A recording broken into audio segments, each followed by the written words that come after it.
Welcome to the Crystal Clean Cleaning with Purpose podcast. I'm your host, Charlie, here with Jeff on one of our mini episodes we've been filming.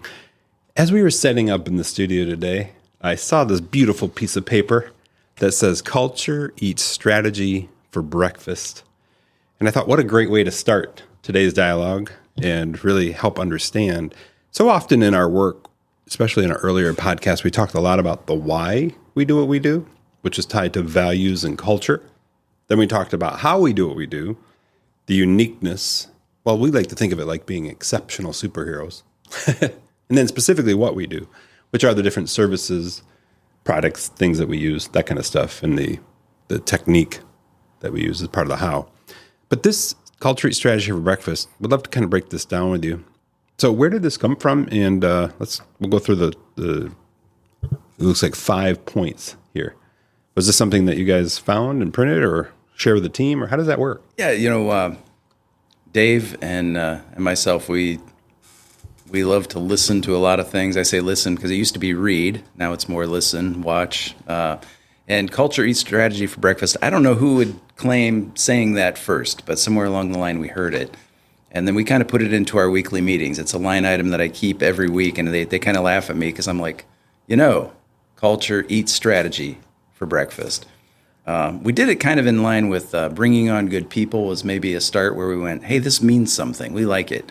And what is our culture? So we're trying to continue to develop our culture. Ever since Dave and I have worked together, I think it kind of reignited let's keep growing. Let's really grow this thing. Let's make it bigger and better. The better is where the culture comes in. We don't just want to be a cleaning company. We know that's the service that we provide. We know that it's what pays all the bills. So we're very aware of cleaning and wanting to be good cleaners and provide all the right services, but we're more in tune right now with the right attitudes, and it needs to start at the top. So kind of take the lead management team and then our managers who are dealing with like our lead tech cleaners and account managers who are dealing with a lot of our clients, right down to the cleaners who just on a daily basis, just have a good attitude. If you're cleaning at Charly's condo and he walks by, just a nice smile and greeting. And we hope that it takes over the company to go, let's have a really good culture and be happy and enjoy what we do, because it has a purpose beyond what we see from it and what our clients see from it. We're trying to create something unique and different here. And so we want a good culture that will eat the strategy for breakfast, because we can come up with strategy all day. Dave's a smart guy. And when we sit around and go, how do we strategize to be better power washers? You go, well, there's a few key elements. I mean, honestly, it is a good conversation. I'm not minimizing it. Yeah. However, we can conquer those things relatively effectively, quickly. Culture is one of those things that's more difficult because you're dealing with human beings and all the personalities. And that's part of what I found, that in dealing with our managers, we have to embrace everybody's differences too. You can't just cling to the people that you say, oh, hey, they're my rock solid cleaners. I love them. They'll do whatever I ask and they have a good attitude. Well, that's great. But we have 100 people. We have a lot of different personalities. We have to embrace all of them and make everybody feel welcome so they buy into the culture that we're looking for.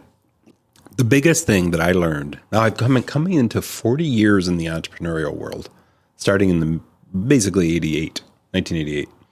If I did my math right, I think that's coming up to 2028 would be 40 years, right? I learned early on that if somebody's teachable, and as we'll say in today's terms, coachable, I can help them learn how to do something, but I cannot teach them how to be. Like, you can't change how somebody is. We've talked a lot about this in previous podcasts. I teach this above the line, below the line kind of concept.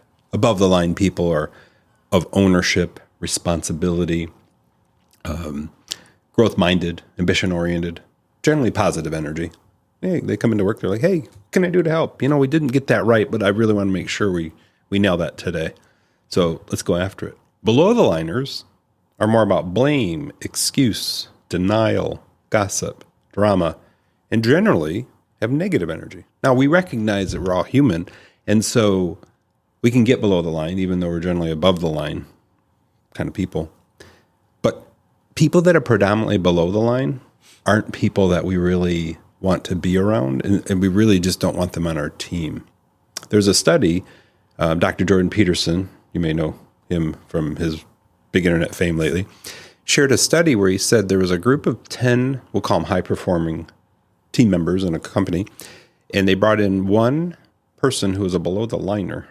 And you would think, at the surface level, that the 10 people would kind of work their magic, maybe not directly, but just being around them, to convert, if you will, or minimize the negative person. But the study shows, and this shows over and over in psychology, is that one negative person brings the team down over time. And the reason is, if you think about it in the day-to-day tactics, is that negative person makes it so the other positive person's like, I don't really want to share that. I don't want to be critiqued. I don't want to share that. I don't want to be judged. And they don't necessarily think that way. It's just a feeling. I'm just less inclined to share something because that person, the negative person, is going to do something with it or use it against me or something like that. And so the team's communication and overall energy decreases. And that's a cultural thing. What I've also learned over the last 40 years, I've dealt with, I would say, tens of thousands of business owners now, computers in the 80s, small businesses in the early 90s. The internet took off in the late 90s, mid 90s. Then internet marketing and everything since 2002 down here in Florida. All these kind of things is that when we really meet the CEO or the owner, or at a small business level, the manager, owner, whatever that might be, I can tell right away what's permeating from the top down. Is it values? And how well is that owner, manager, leader continually and consistently permeating those values down? Are they living it? We teach in high performance. I'm a high performance coach, but we teach this idea of servant leadership. And it's built on this principle of people support what they create. Everything is a collaboration and a co-creation. So the way this sounds tactically is that if you have a technician in the field and says, hey, I got a better idea for how we can do this process, or I found this technology, a non-high performing business would be like, yeah, that's great, but tell me about it, or not. But they don't do anything with it. But in the context for what we're talking through, culture, strategy, all the way up to the top, Dave and you would be like, let's talk that through. No, what's this technology? And why do you believe that it would help? So they have an openness, and it ties back to something we covered way back in our first podcast, a psychologically safe place to openly share, grow, and contribute to the culture. But there's an infusion over time, consistently, of the fact that we believe in and we articulate and we describe our culture too. So any takeaways, thoughts, insights of what I've shared? Yeah, you hit on some real key points, and it's an ongoing process. Yeah, especially with a cleaning company and about 100 cleaners. That's the close approximation. You work through all these things, and you'd kind of nailed it with the servant leadership is another theme that we've had and carried into our culture and our decision making of the type of company we want to be. We try to buffer all egos and say, anybody that we hire or that you have hired, if they come up with a good idea, or if you can really elevate them, make them the star, you're doing the right things. We want to hire smarter people around us. We want to hire people that do a good job that it ultimately makes all of us look good, but keep the egos out of it, and let's just hone in on making everybody better. That's what we try for. And again, you start at the top, and it's always an ongoing process to keep it channeling through the company and let the cleaners know that they're part of this culture as well. Yeah. And we have multiple things maybe are different than other companies. Like I said, we're not all in the same environment all day, every day. We rarely see our cleaners here. So those are some of the things we have to try to overcome by really reaching out to them through our key managers and account managers and lead techs, so that everybody feels like a cohesive part of this culture. Yeah. The part that I love, and we've shared this in previous podcasts, is this lead tech is, in my opinion, not only somebody who's assessing and accountable for the work quality on a job. They come in, they look at things over, they're kind of checking the boxes for quality and so on, but they're also the continual infuser of culture. So the lead tech being, we'll call it a manager on site for the other techs, the leader of them, is the catalyst for continued culture infusion. And what does that feel and look like? When I think of that, I think of they come in and go, how are we all doing? What's happening? Is there any problems you guys are having? Anything that I can do to help? You guys have any better ideas of how we can handle this particular job or structurally organize it better? What does that look like? And that's the kind of dialogue that a high-performing lead tech, part of a high-performing business, has. Pretty cool. Any thoughts with what I just shared? Well, we continue to try to make that happen, and we've had success where we've had some really good hires, and throughout our structure, we're getting more and more of that. That's where the pursuit of culture is ongoing, and we're making headway, and that's why we're so excited. We are growing. We're seeing it come to life because we've got, I think, really key people for our operational side and our financial side and our sales and marketing side. Now, like you said, the account management, people who will see clients and the assistant account managers. See, we keep adding these levels, lead technicians and cleaning technicians. It's happening. It just sometimes seems slow, but it's a reality here at Crystal Clean, and we see ourselves going, doubling in size over the next 5 years and carrying on this particular model wherever it takes us. And we have some ideas on that too. The beauty is with what you just shared is there's a contagion in a good way. In that when you have that going on, people that, hey, I have a friend, I have a brother, I have a sister, I have a cousin, whatever, that's of that same fabric. This is a great place to work. And I noticed early on, only once did I hire people a traditional way in my business here in Florida. That was in 2004. Or I didn't even hire anybody, but I put out the word that we're hiring, and these people came in with their resumes for internet marketing and development. And they were shown their credentials and the resumes, and they take their resume and put it in front of me, and I didn't even really look at it. I just flip it over and I put it over here and I go, tell me about what you're passionate about. Tell me about how you show up in life. What do you love to do? And it so caught many of them off guard because they're thinking, I'm here to get, formally get it. And I'm like, credentials aren't my thing. What I'm looking for are people who are growth-minded, coachable, and love maybe one of two realms or both realms like I do, working with tech and helping people. And inherently, the helping people part has a lot of the values of our culture in it. Care, compassion, openness, trust. I would even say unconditional love, one of my favorites.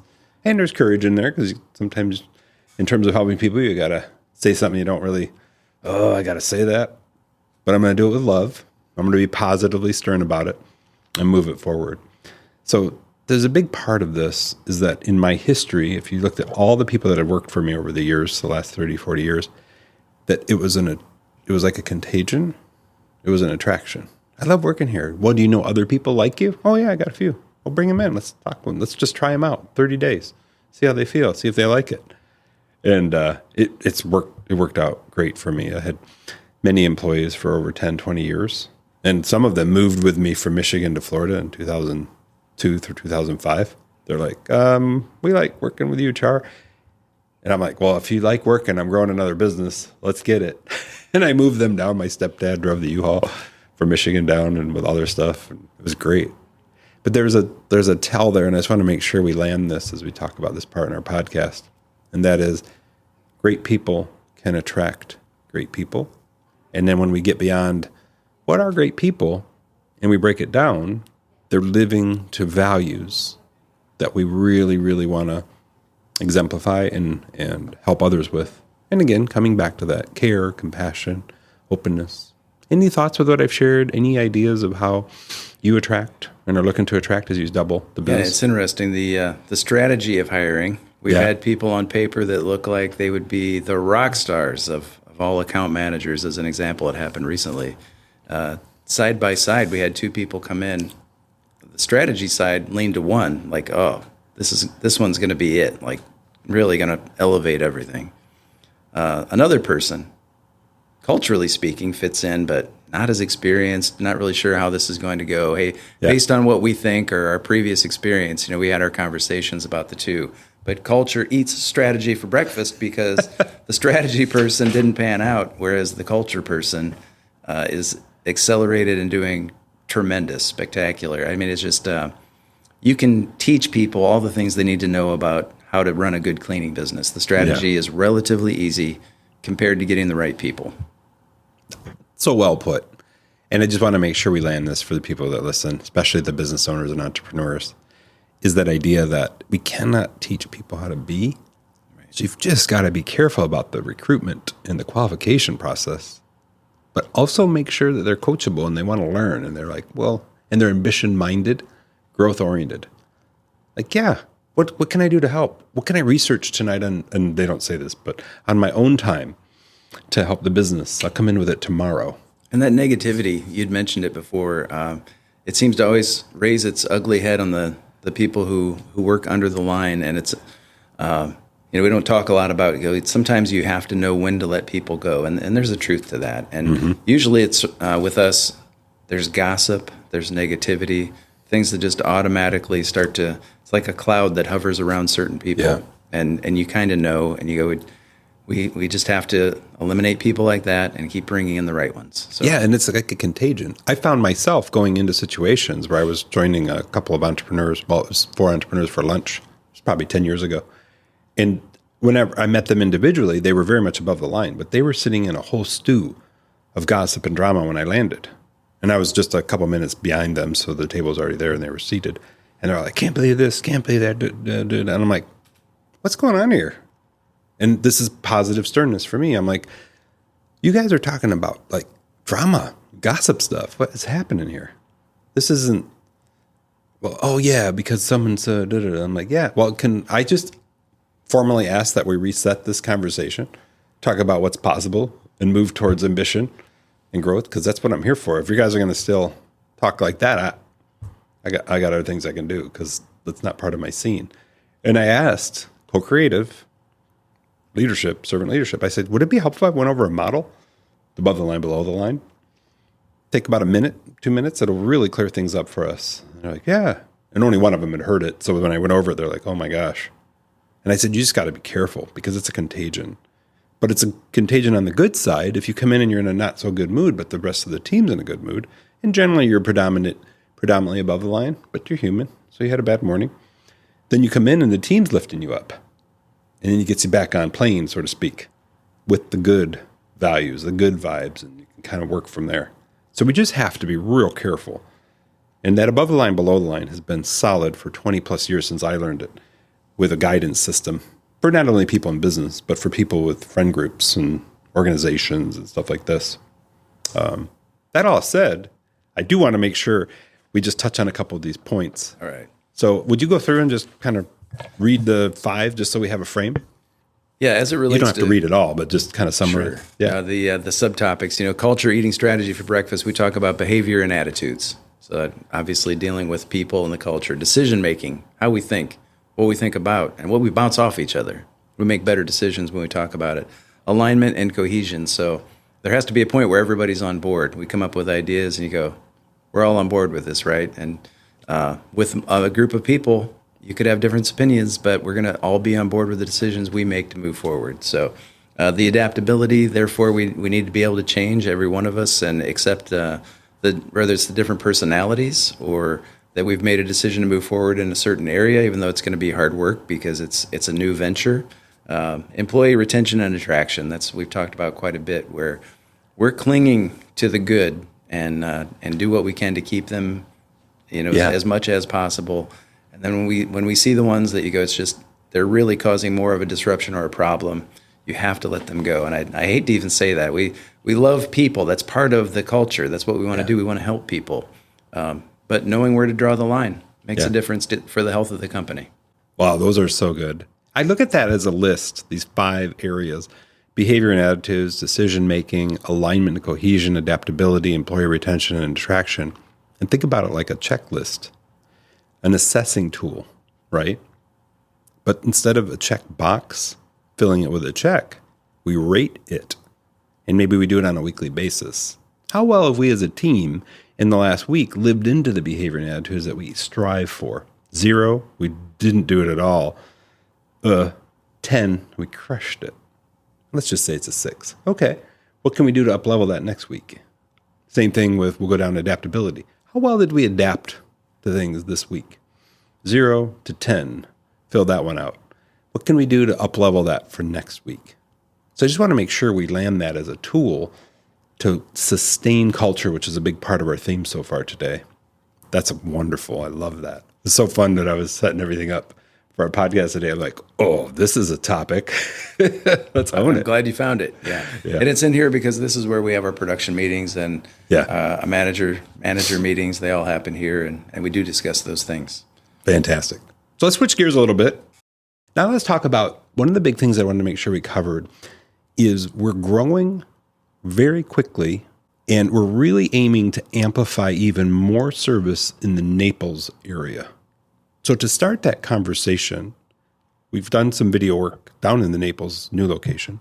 So the first thing I want to confirm is that we have a Naples location, which is a great place for us to meet with clients if we want to do that. We also have supplies and everything so we can best serve that area. But talk to me a little bit about what your dream, your goals, your ambitions are through Naples cleaning services. So maybe we'll start with the idea of what the actual services are we're looking to grow in the Naples area. And then we'll kind of break them down from there. So what does that sound like? All right. So you know the importance as you live here. Fort Myers, Naples, it's really about an hour in any given moment to drive back and forth. And so having an office in Naples really allows us to service it better. We've been working in Naples for a long time, really. Out of Fort Myers, most people who have a service work from the North Fort Myers area. Maybe sometimes we go up to Punta Gorda or out to Alva, oddly enough. Sometimes we do that, but most of our work flows south out of Fort Myers. So Naples is a natural. We already have a good foothold. We do have the office there, and all we want to do is now focus on how to get more of the work in that area, because all of Southwest Florida, from Marco Island and Naples and up through Bonita and Estero, Fort Myers, there's plenty of work. There's plenty of country clubs. There's plenty of condos. There's plenty of offices. There's new buildings going up all the time. We just know we want to get more of a market share going down there. And to facilitate that with an office, like you said, now we keep supplies and we keep staff, and we have the meeting site for people who like to come in and see us. We love to give people tours. Usually that's one of the things that really cinches the deal, when they realize we're not just another cleaning company.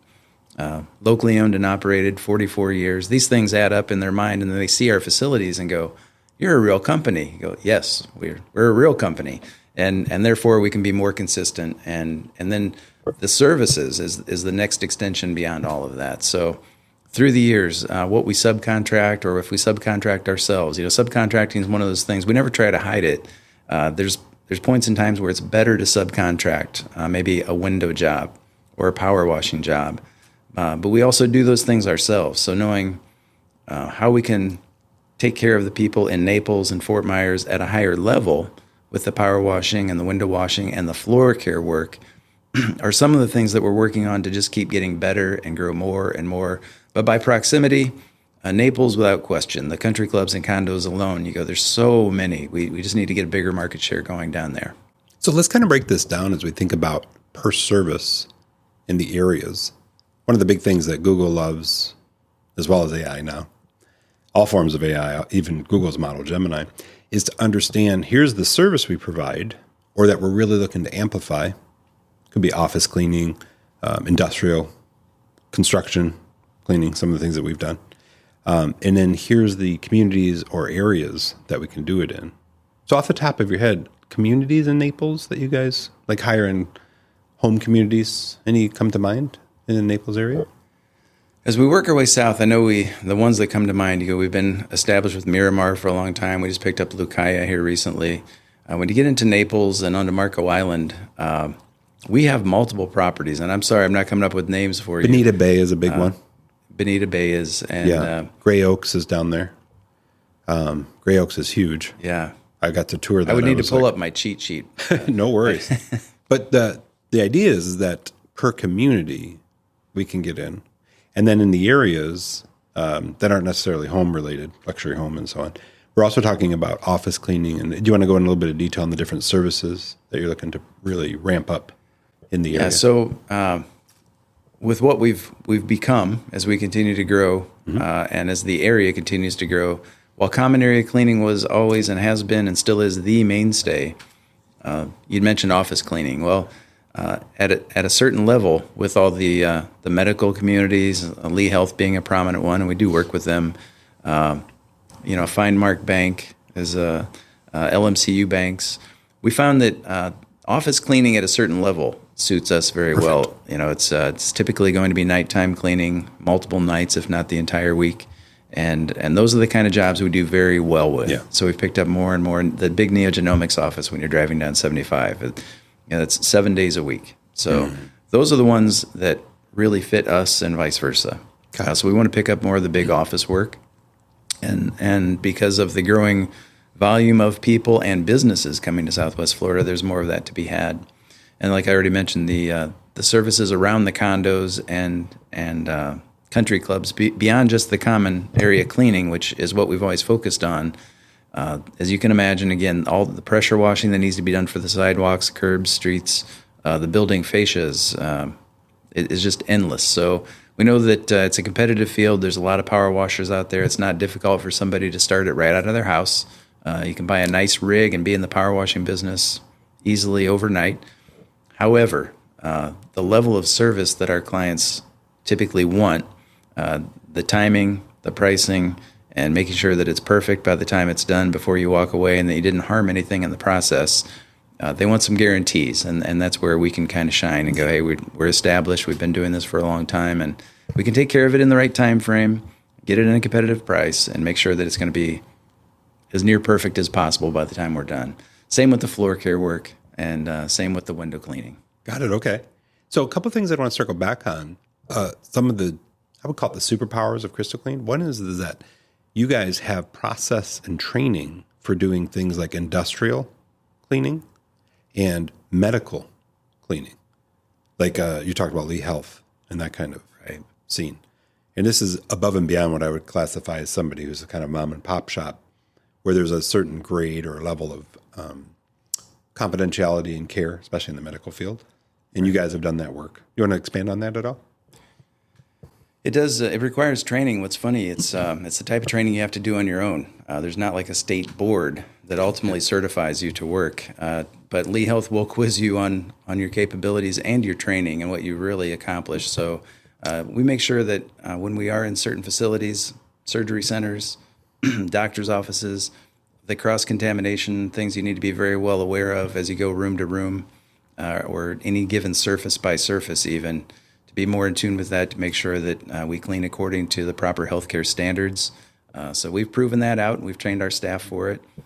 We also work in government buildings where we have to have credentials that allow our cleaners to come in. So, the TSA and the ICE offices and the Social Security offices require training above and beyond what would be normal. So we have quite a few of our staff who, and airport is another one. So being able to go out and get the credentials that allow us in and out of facilities that require a special level of identification, we've worked through that process as well.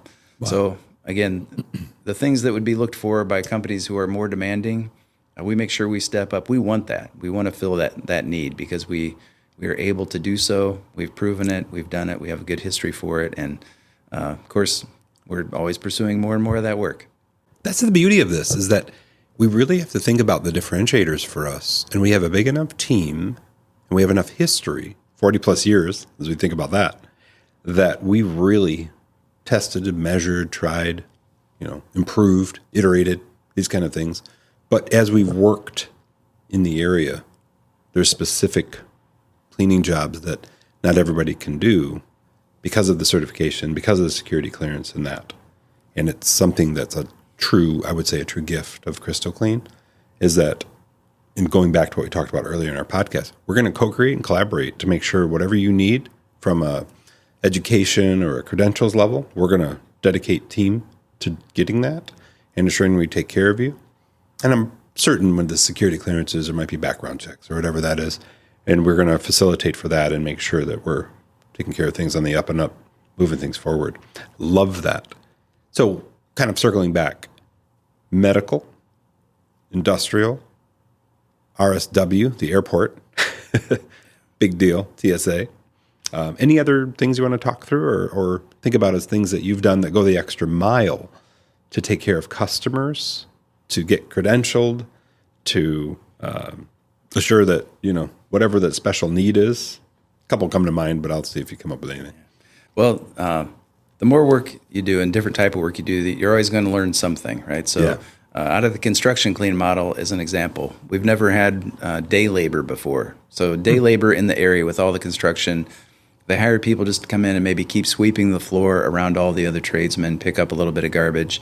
The people that typically sell out day labor, by the time you get somebody out on the floor, what we noticed in the construction sites was somebody pushing a broom as slowly as they possibly could for that 4-hour, 8-hour shift. It was painful to watch. And we're like, we have such a good labor pool. I bet we could find people that will show up and actually want to work. And things like pay come to mind. Everybody always talks about the pay scale. I don't know that we pay our day laborers a lot more than other people do, but we want to be fair-minded, right? Like we want to pay you appropriately for the job. And all I know is we bring in day labor, and it has been one of those things that on site, everybody has noticed the difference. They latch on to our day laborers. They love them. They call them back. They want more. They find that they enjoy working with one of them more than the others, and like, hey, I want him every day. You're like, cool, he's going to be your guy. Day labor is one of those things that's kind of expanded on us that we didn't really see coming. We were just kind of filling a need on one of the jobs a couple of years ago and went, hey, it looks like this could maybe be a thing. So now we sell day labor at the construction sites, and it's really saved us. This is, if you really want to hear the bigger picture of it, how it helps them and helps us. So we have the opportunity to bid a job to clean the site. That's always really tricky. It is a rough clean, a finish clean, and then a touch-up clean that really gets it ready for the occupant. In theory, that wraps it up. It's nice. Okay. They always want to start too early. Tradesmen are still working. They want to bring you in and say, we have to start cleaning. You're like, but you're still working. It doesn't matter. You always go in too early, always. Day labor helps facilitate that little bit of need for rough clean that has to happen in that moment at a little lower rate for them, and it helps us too. Because then we save up what is really the cleaning budget, and then at the end we have kind of the same thing. They are always working on the site until the very last minute, and so people are kind of dirtying up things that we've already cleaned as they go. So once we're done with the final clean and there's a sign-off, we've fulfilled that sector that is the actual construction clean. There's always a need for some more at the end, and instead of billing it out as a new proposal, we go, hey, we'll just put some day labor in there and keep it tidied up to the very end until you say you're done. That has worked wonderfully for us with the big construction sites. Wow. I love hearing that. And I love the idea that goes right back to the principle we talked about at the beginning.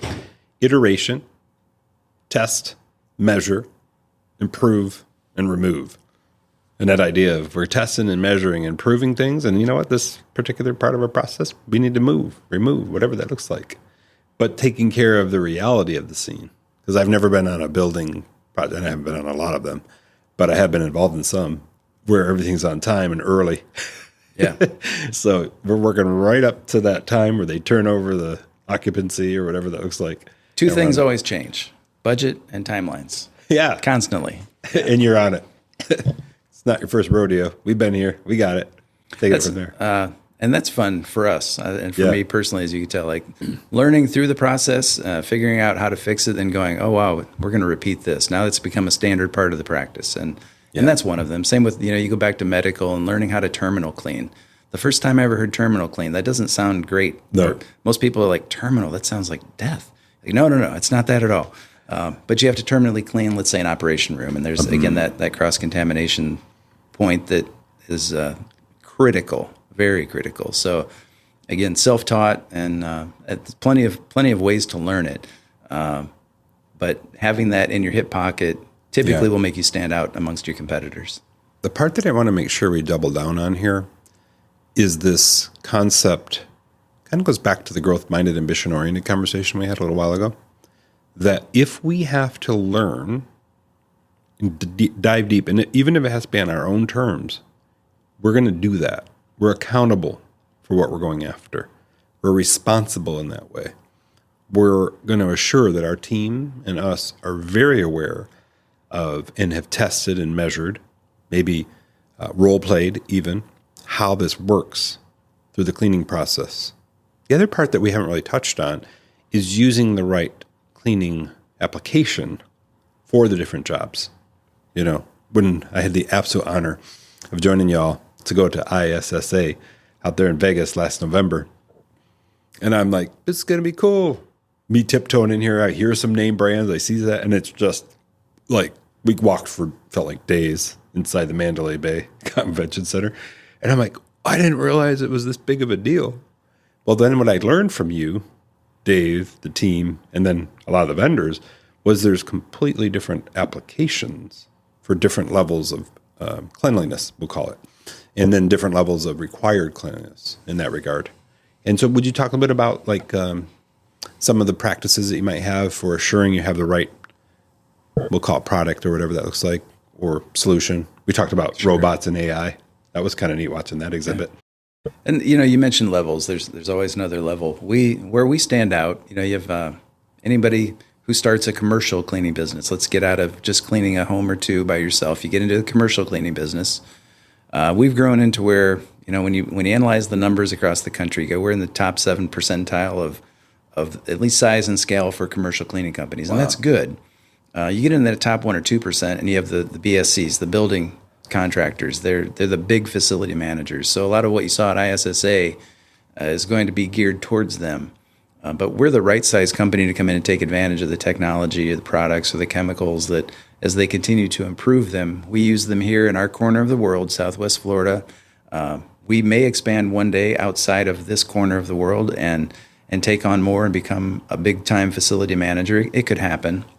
But that's why you go to an ISSA and see all of that, and we're able to cherry pick the things that apply to us and take advantage of it. But that's why we go every year. We always learn something. And as you watch robotics, I had some nice conversations this year. Coming out of that show, I stayed in contact with one of the big robotic manufacturers. And of course, they want us to be a dealer and distributor. And I love the idea. But we're waiting on that technology and price point to be right. You have to be able to service and maintain these robots as they're out and about. And it's getting better, and it's getting easier, and it's getting less expensive. It's like when you bought a microwave back in 1980 that cost $500, and you go buy one now for $75 is better. Robots are working that way, and there's no question. We want them vacuuming the floors at night and even scrubbing the floors over the weekend. We want to do all those things. Chemically speaking, we stay in touch with the right people. There's a certain level there, again, of who you buy through. You kind of want to have somebody who distributes cleaning products, and they're happy to train and educate and come out with you on big jobs and help you learn your way through as to why you want to use a certain product or technique. The thing that I love about what you're sharing is this. When we have growth-minded people, Dave, from the top down, you and the team, we're on the hunt for that. The very reason we went to ISSA was to connect, discover, and unpack what's possible. And I just love the team's drive. All 5 of us are out there, and we're walking the floor, and we're like, what's new and improved? And I'm on the hunt for anything AI, and I'm seeing robots that are like, they use AI to make sure they map a floor and then make the best cleaning decisions. And then if you program the robot, if I understood it right, for the high traffic part of that floor, it doubles down in that area. It knows it. It's like, that's the door entry. I got to double down and make sure I extra clean that. So maybe run over it a few times, put more chemical down on it or whatever it is. Then the other side of it was the different chemical applications. One of the things that Dave and I looked at was these backpacks that the cleaners can wear with the vacuum. And he was talking about this particular brand. They break down a lot. This brand is on it, and they were demoing it and doing that kind of stuff there. So there's a drive, a goal. We've bought at least a half dozen of those. Did now. You? Yeah. Yeah. Well, that's what I'm talking about. It's like there's the drive, the desire, and goal to assure we're working efficiently and that we're on the hunt for the latest tech. And just like everything in the world right now, tech is evolving very quickly. It's almost like you go to ISSA every quarter. They had a mini event just to see the evolvement for the last 3 months in that regard. So talk to me a bit about that idea of just making sure. The way I look at it is like this. I do a lot of curation, believe it or not, on TikTok. Not to see people doing a dance, but I do it for AI. There's specific people that I follow that inside 30 seconds show you an AI tool that is mind-blowing. And you're like, I didn't even know that thing existed before I saw it. And you're like, okay. So I curate that. I save that link and I put it in and I teach and train on it, that kind of thing, or use it, depending on what it is. Right. So there's this part of my weekly ritual that's dedicated to research and development.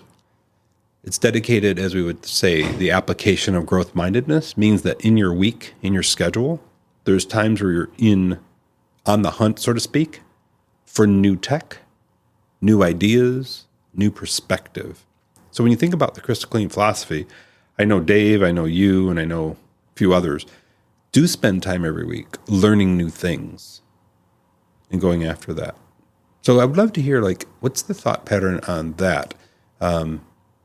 Is it something that you feel inherent to do? Like, is it built into you, or is it something you've learned to do to just be on the growth path? Like, does it excite you? Are you passionate about it? Yes and yes. And yes. I think you'd mentioned it. People we kind of are who we are. And whether it's been in this industry or different industries, the quest to learn, to know more, to never be lagging behind, right? Like you don't want to go, I'm in the cleaning business and, we clean a couple things here and there and that's good enough. End of story. You go, that will never be the case for people like Dave and I. We use the expression sometimes you geek out over what's new and what's next and how we can apply it or what we can do with it. Day one, when I came in and Dave didn't even know what he wanted to do with me, he was excited about drones. So I was like, let's learn more about drones. I got my pilot's license and we went out and we started cleaning roofs with drones over the course of time. We figured out a lot of things, learned a lot, chemically and drone. We aren't doing it today for a reason, but we learned a lot. And that's Dave and I think we like doing that. So the continued education that comes with shows and events introduces you to new people, new products, new thinking, new ideas. That never gets old. In fact, it's the more exciting part about what we do. Yeah. So even from ISSA, as much as yesterday, one of the board members at ISSA has taken on another event that he's put together out of his own little grouping and for companies pretty much like us. You have the big event, they're kind of the big building contractor, facility managers. This guy has thought about companies like us and said, hey, I want to get you all together and see what we can learn and network. And he has a process by which it's about 5 years old now. It's called Cleaning and Cocktails. So he gives it a cool name too. That's so cool. Yeah, so talking with him, you go, there's always more that you can learn and achieve, and you can find examples. And those people typically, they find people like you or I and they know that you want to learn, and they're happy to teach you. You just have to spend a little time with them. Most people who are successful don't try to hide it and keep it to themselves. They're happy to share it. You just have to interact with them and say, how did you do that? Or tell me more about what I need to know. So we do that. And the continued education part all the way through, I know we have training this week for lifts because of the construction cleaning. A lot of times we need to get out and articulating lifts. We had one person trained already, had an 80-foot articulating lift out at Bella Vista to do all the windows in that 5-building community.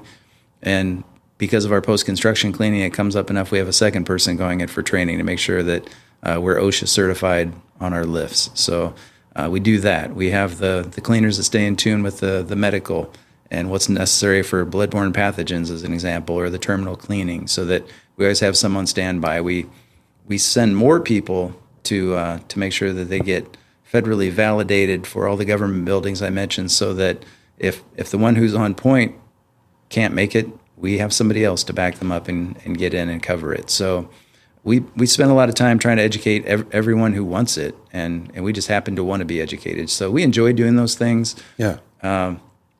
And it's endless, and it will always continue to be, because everything changes and we learn and we grow. So we'll never run out of opportunity to come up with more ideas, and we love just chasing them. It's fun to just learn new stuff. Yeah.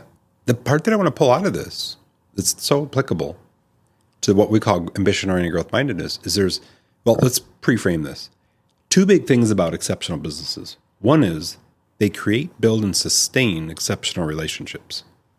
2, they create, build, and sustain, and I would say iterate, exceptional systems. So when you break down a system, what's a system? It's a set of habits, literally. So when we think about the learning of this, there's a drive, a goal, a desire to be in the learning mode, maybe once a day for a while, maybe around lunch. So there's a lot of people that I know, and I used to be this prior to me stepping up my game, probably 2011, 2012, where I would go through and really own that learning curve and make sure that I was moving that forward. And what does that look like on the daily? For me, I used to play on my phone. I'd have a folder with games on it. I deleted the games folder and instead put in the curation. So I said, instead of sitting here and resetting, rejuvenating, and nothing wrong with games because that can really help reset, rejuvenate, and restore us. But I'm like, let me just go out and explore what's possible. So I put TikTok in that folder. And people are like, TikTok? You're going to learn dance moves and stuff? No. I trained TikTok's algorithm to give me inside 20 or 30 minutes of time, literally, usually I come out of that with 12 to 24 links that are brand new thoughts, new perspective, new tools. And I'll really go after that. And then I'll study them. And I have this massive note in chronological order of all the things I've curated. So the reason I'm telling you this and the reason we're sharing this is that the highest performing businesses who are really stepping to be exceptional have baked in, we'll call it research and development, the learning of new. But the drive there goes back to what we talked about earlier. We can't train people how to be, but if they're already in a mode of like, I'm already on the hunt. Every day I go to these specific things to learn new things that apply to the business or apply to people or whatever, and I want to share that with the group. That's exactly what the philosophy is here. Does that make sense? It does, yeah. So as we bringing this into your world, do you have a dedicated time per week or just kind of a ritual where you're in like, let me go out and see what's new in the technology world. Let me go over here and see what's new in the chemical world. Let me go over here and see what's new in general cleaning and running a cleaning business exceptionally. Is that part of your practice? Yeah. It is. And, it's funny, you'd even mentioned lunch. So lunch has kind of become a big deal for several managers who, it's not that we go out every day all the time, but lunch is never really about lunch. Lunch is about talking about work and how we're going to improve. So it's kind of been a big one, and it just evolved that way. For me personally, I keep myself on track through my calendar. And a lot of people have task lists, and I put all that in my calendar. And so when I have a prompt, an inkling that I want to dig in deeper on something, contact someone who I think is more knowledgeable, I make sure I slot it in and put a time in for it. So it's not that I do it every day at a certain time. Yeah. But I kind of know to myself when something happens, I'm like, oh, I need to make a note of that, to contact a person, to look up more on that subject. When it goes to the next level, I make notes on it. Like, what am I thinking here? What can we do with this? So I have a system, and it's kind of nonstop. At the same time, I don't do something every day. I know that I get prompts to myself. I go, I need to know more, and I'll plug it in my calendar. Yeah. Just so you have a frame. Like, I don't curate TikTok, so to speak, every day or curate other places, but at least 3 to 5 times a week. And it could be for half an hour to 2 hours. And I just grab these links, study them, and then kind of incorporate them into my curated notes. And then I rank things by the highest down to the lowest. Like there's a great tool that I discovered over the last few months called make.com. And it's like Zapier. It's an automation tool where you take things that happen in Google Sheets, spreadsheet, and you add new data there. It can look into that, see a new row in there, and then that row might be, there's a new video clip from our work today, and now it needs to propagate it to YouTube Shorts, to TikTok, to X, and all these things, then makes the kind of glue that makes that all happen in an automated fashion. And then you can run Make through AI and say, listen, take the transcript of this, and it's located here in Dropbox. You give Make permission for that, and create 6 inspired posts for X using X best practices for that podcast, and then schedule them with X. Yeah. Thanks, AI. AI agents is the name of the game going into this part of 2025 and beyond. And it's amazing where this is going, but it's also scary on another side.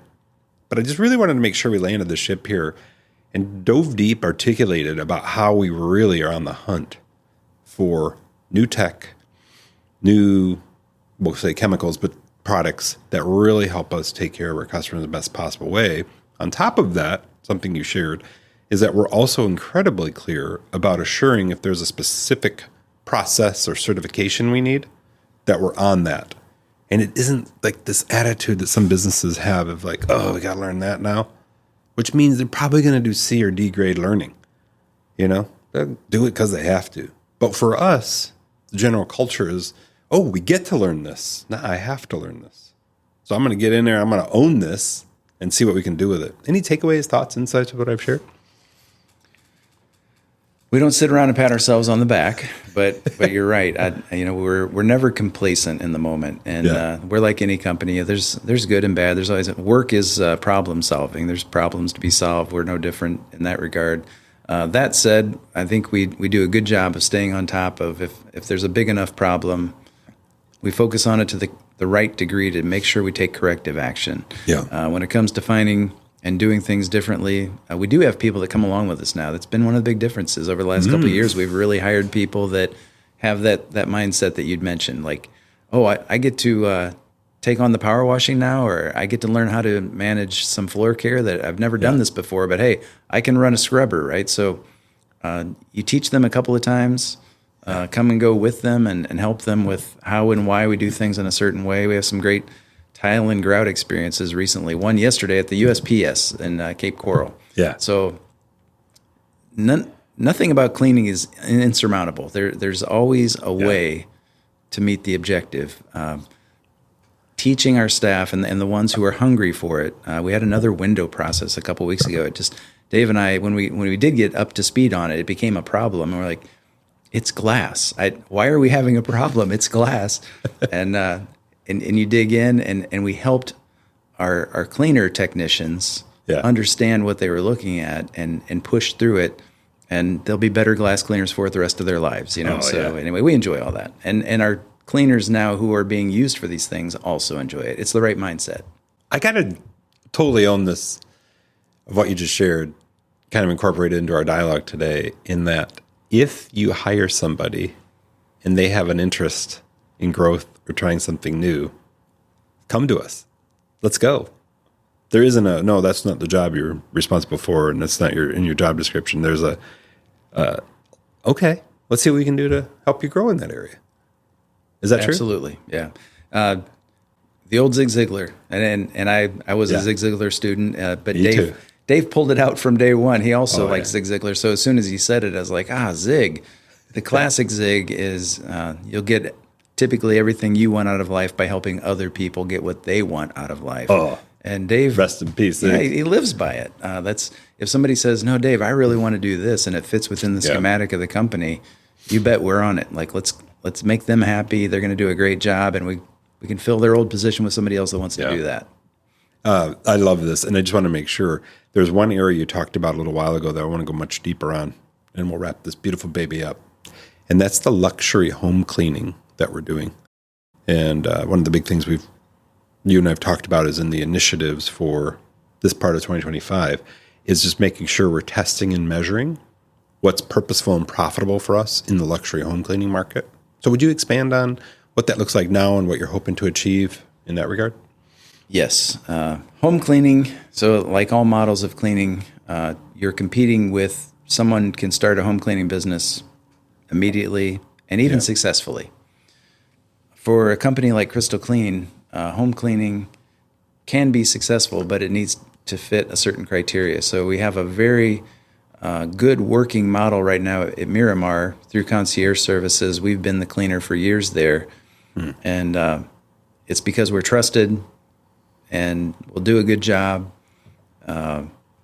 very consistent. We stay on top of all the cleaning technicians and account managers and the manager for Miramar, where it's taught us a lot about home cleaning. So it's been a process for us because home cleaning could be in that competitive dummy down world of Merry Maids, which I'm not. I praise Merry Maids for what they've put together. You go, it's an awesome model. Yeah, I really kind of want to mimic that, but we know that for us, we probably will find success in making sure that picture of home cleaning for us should be in the luxury home cleaning model.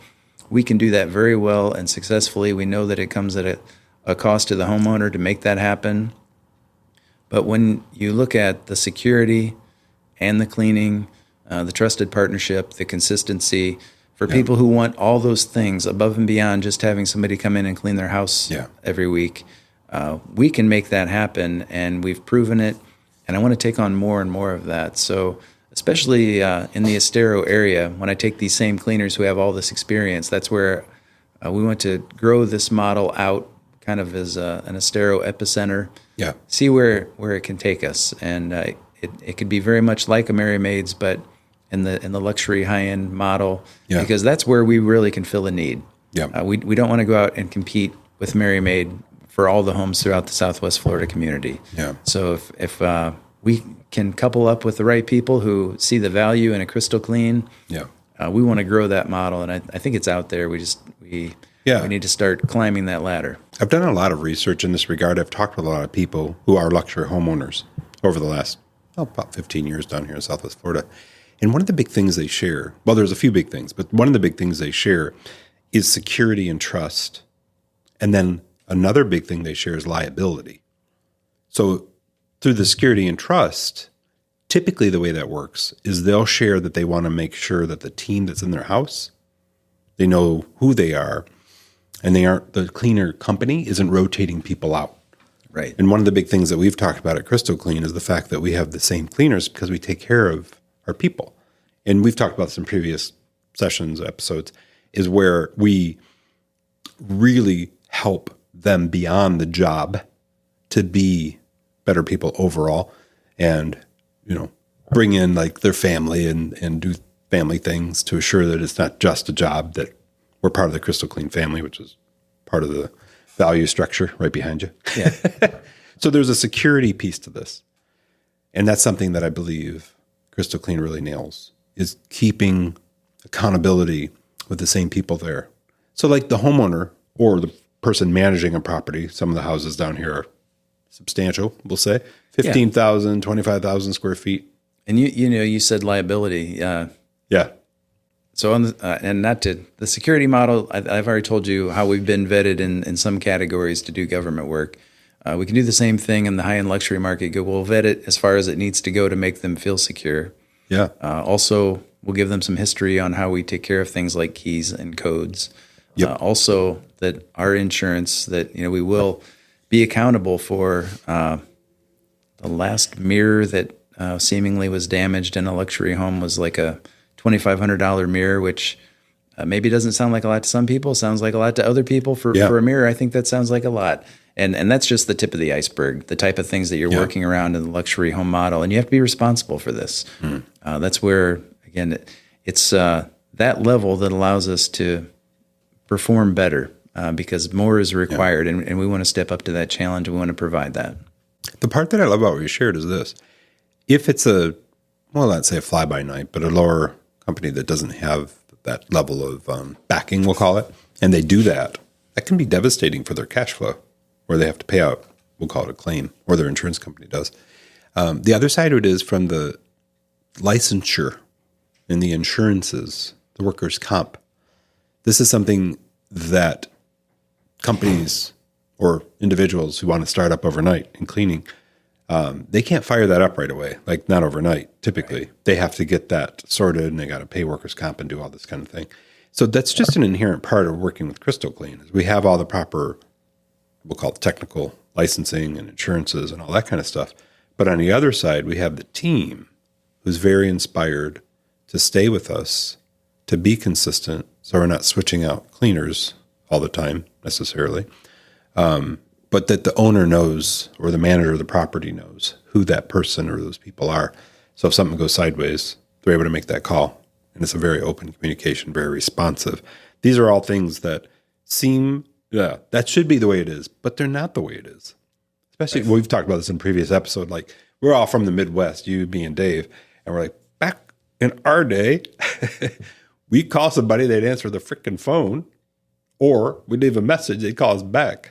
Yeah, that's common practice, but that is not what happens down here. Right. Cross spectrum in service industries. It is what happens with Crystal Clean. And I just really want to make sure we double down on this. It is. Our from the homeowner to the concierge office, of course, we see who's calling in. We get calls from Miramar every day.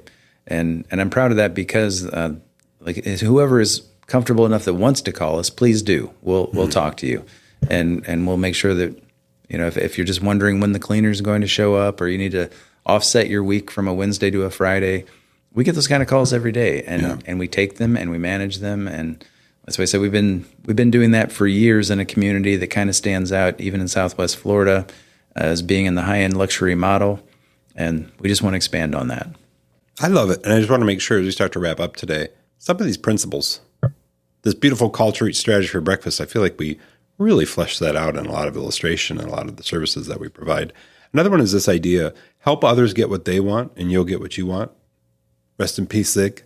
Yeah. Another big one, we didn't really cover this particular theme. It's something we teach, or I teach as a high performance coach, is that if it's not in the schedule, it's just a dream.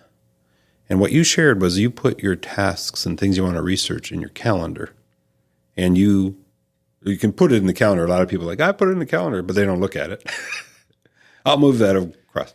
You look at it and do it, but allocate the appropriate time to do it. There's another quote that I love in our high performance work. Schedule plus focus plus discipline equals freedom. When we live into these things and they're scheduled and we get through them and we recognize, we'll say on a Friday, that we crushed this week. We got everything we're responsible for. I allocate time every Friday to do what I call Friday finishers, just things that fell through the cracks throughout the week. Look everything over. Did I get all that? Oh, missed that, missed this, missed that. Okay, let me hit this 2-hour time block where I do my Friday finishers so I can go into the weekend feeling that freedom.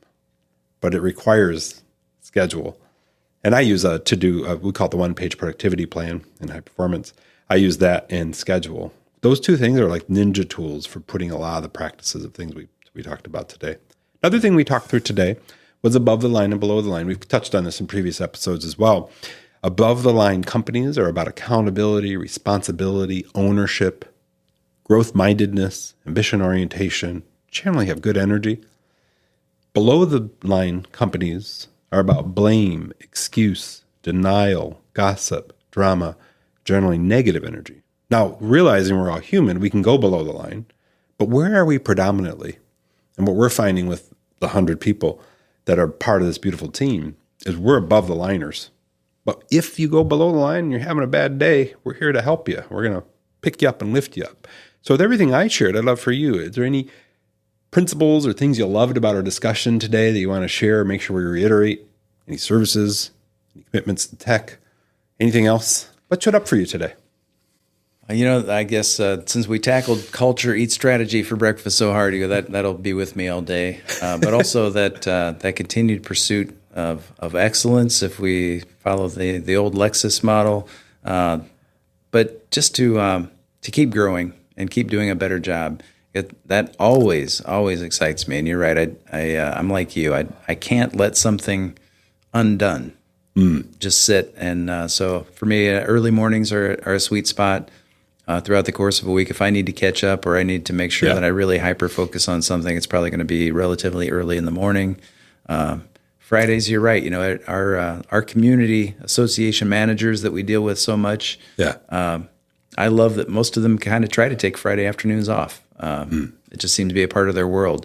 That kind of helps us have that moment of catch up for Friday everything. finisher. Yeah, Friday finisher. That's why I need to plug that into my calendar item by name.